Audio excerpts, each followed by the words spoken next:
Hello, I'm Doug Jolley, and I'm volunteering to share some information on how to plant the American dogwood tree. The American dogwood has been an ornamental tree for generations in the eastern United States. Some folks' articles will mention diseases or blights, and those are true, but healthy nursery-grown dogwood trees properly planted are still one of the best ornamental trees that we have. And you can buy trees in ball and burlap, which generally are quite sizable. This specimen here is pot grown, which makes it a little bit easier to handle. It has a wonderful root system and is still over 8 feet tall. It's a nice size to set out in a public planting or in your own yard. Of course, with any tree planting, you've got to have a hole for the tree, and I've pre-dug this. And trees in general, and dogwoods also, need to be planted at the depth or slightly shallower than what they were growing. And one way to judge the depth of the hole is to measure the depth of your container, which here is 17 inches. Lay your shovel across the hole, and then you can gauge this. And this is 18 or 19 inches, so you like to have a planting hole prepared just a little deeper than the pot, and roughly 1/3 to twice the size of the pot, so that the dug native soil or amended soil, if your soil is not good, will allow the roots to grow out, and then they will eventually find their way into the surrounding soil. Now, one reason to have this a little bit deeper is that this nicely dug soil lets the roots have a fine avenue to become established below the pot, and then of course our extra width will be a nice avenue for roots to grow out in. Now, this soil here is just wonderful to work with. Lots of places it's fill, not quite ideal situation, so you can add well-rotted compost to a planting. I also like to add pine bark to planting holes, and we can work some of this in right now. We can put some down in underneath, because we do need to bring our depth up just a couple inches.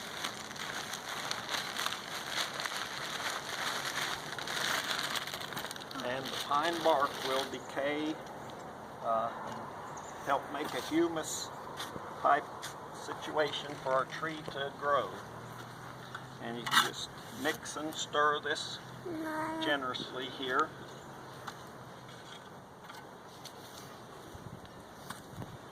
And let's just set our root ball in. So we'll tap this down.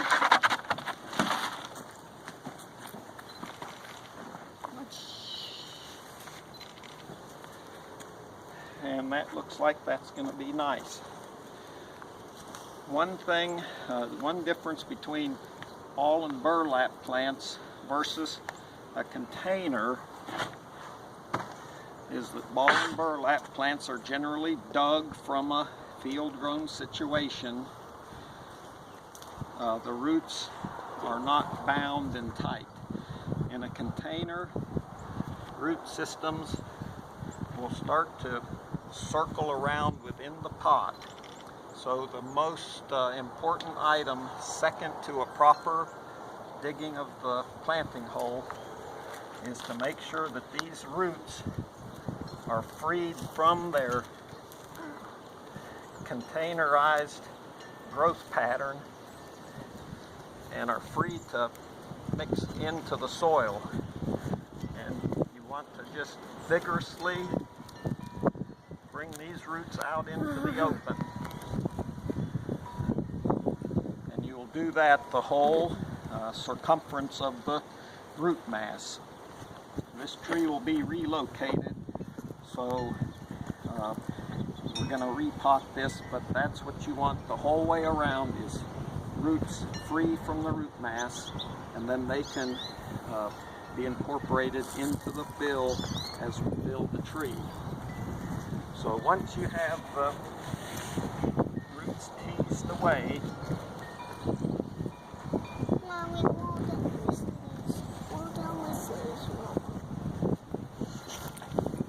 you can see the length of these roots are ready to go right out into the soil.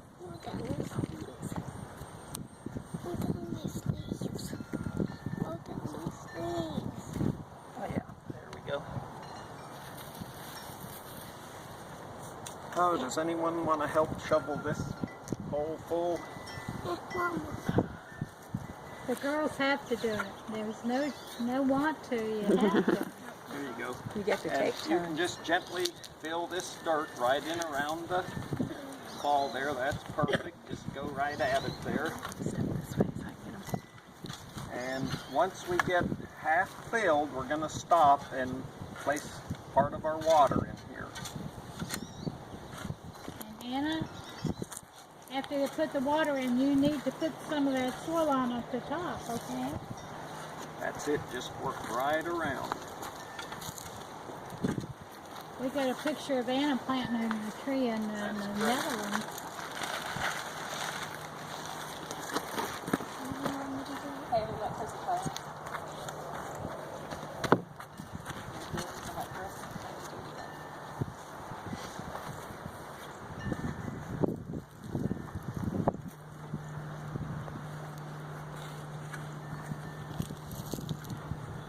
Okay, now let's pause for a moment. Fertilizer is not necessary. Trees will grow into their surrounding soil and be fine. If possible, I personally, as an opinion, like to just put some soluble fertilizer in with my water just to give these new roots a bit of available nutrients for them to use to start their growth. There's no brand that I recommend, but just the water-soluble fertilizer in the watering containers.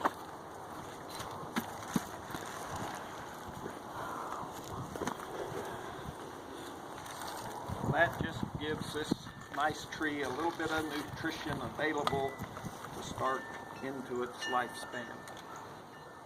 So I'm going to let you, since you didn't get to shovel as much, you want to just gently pour that water just the whole way around there, and we've got plenty to use.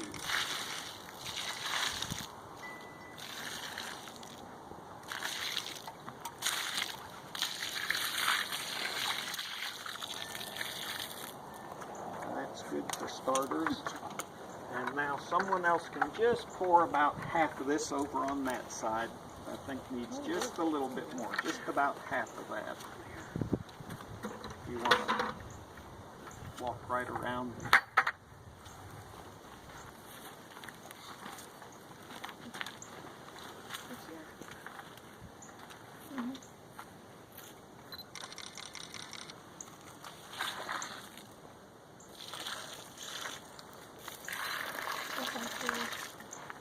Actually, that looks great. So go ahead and set that down.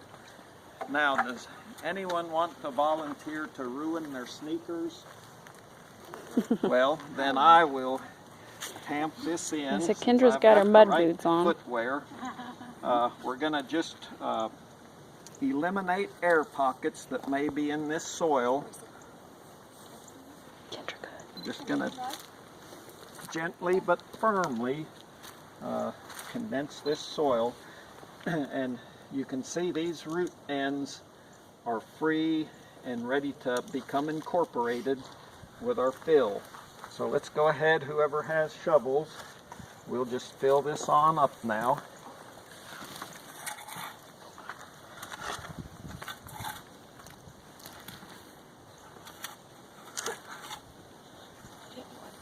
I had the honor of helping to plant a dogwood tree in the Netherlands last year at a museum.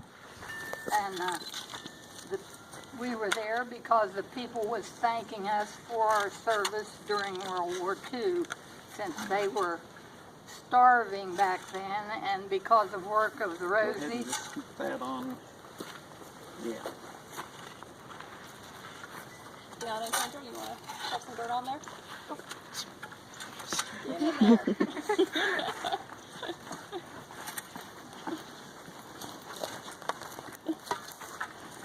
Okay, now let's stop again. And what we'll do is just firm this very lightly. And I want to see the top of my planting medium here from the original container.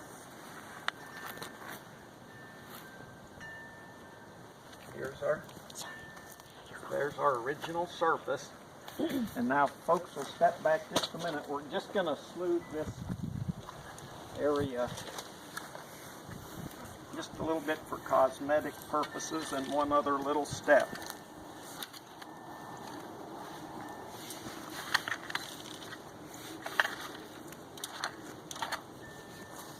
Now 2 new watering volunteers. Here's the rest of this, and here's one here. Now that has a little container if you want to just pour it out by the container load. That's easier. So someone can grab this bucket here. You're just going to put this right around basically where that hole was.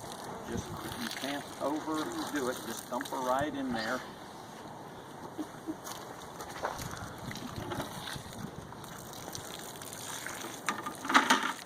Yep, just go ahead and just put that right on. That's great. Yeah, perfect.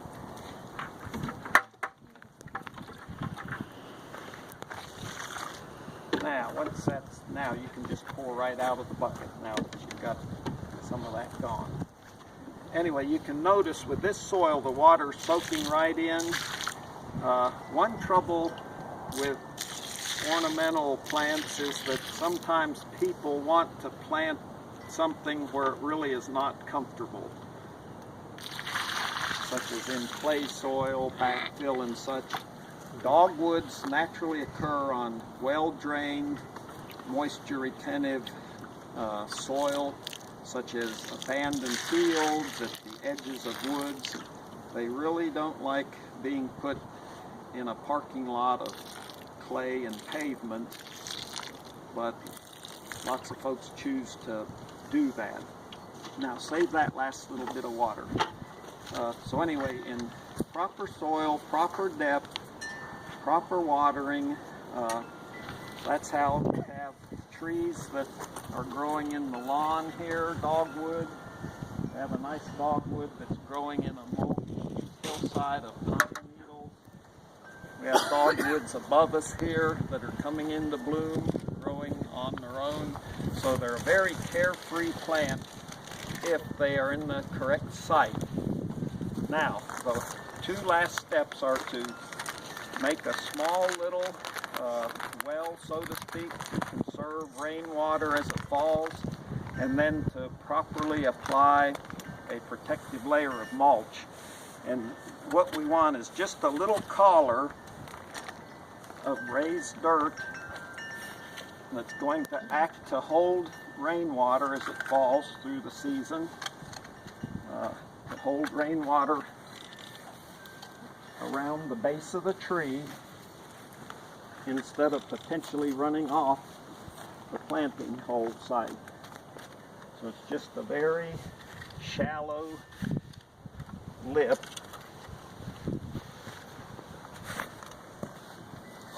And so as rainwater falls, that's going to collect there, and someone can finish emptying the water, and you'll see the water holding effect here that's created. So if that water's just poured in here anywhere, that can just be dumped all at once. There we go.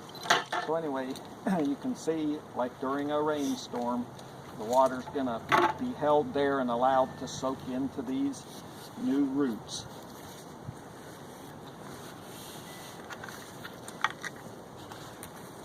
And this tree would require very little care. One little bit of icing on the cake is just a nice layer of mulch. I personally prefer pine products, cypress mulch, cedar mulch, oak leaves, pine needles, pine bark mulch. I personally do not like hardwood products in ornamental gardens.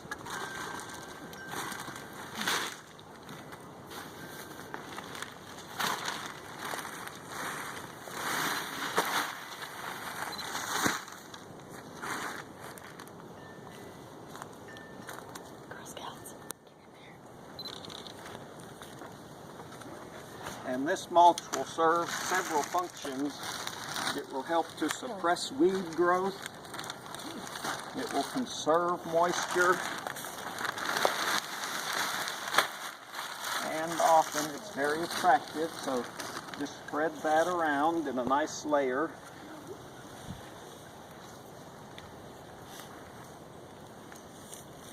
I think you girls like to play in the dirt. Yeah, I think so. Well, we need some Tonka toys here. That's kind of dating somebody's age. Oh, they're coming back. Nope. They have them now. Again. Again, well, that's retro. Let's bring this toward your knees here. We want a nice little circle. Now, the most important thing with mulch is just a 2 or 3 inch depth. You don't need mountains of mulch. And the last thing I need is for one of you to pull the mulch away from the base of that tree trunk. You do not want mulch piled up on a tree trunk, even though you see it everywhere. They call Tree it trunk volcano. should be free for air, Volcano mulching, as they call it. drainage. And let me add to that, we planted the first tree in St. Albans, West Virginia, and actually somebody else planted it for us. And I don't know why I did, but I asked somebody to go by and check it, and he said it was rotting. And I said, what? And because they put the mulch up too close to the trunk, it was rotting the trunk. So we had to completely replant the tree and move it up higher and move the mulch away from the trunk. Yeah. If you walk the West Virginia hillsides, you do not see trees in the woods with mulch a foot up around their trunks. There's tons of leaves in the woods, but they're not piled up around tree trunks. But this lets the trunk breathe, it lets the water get down. We have a small moisture collar here to collect rainwater. The mulch is going to conserve rainwater, keep the weeds suppressed, and be attractive visually. And so this tree now is virtually carefree. That's not to say that something may not damage it. It may get a pest, it may get a disease, but a tree like this generally now is just carefree. And I believe that concludes what should be a successfully planted dogwood tree. And girls, do you have any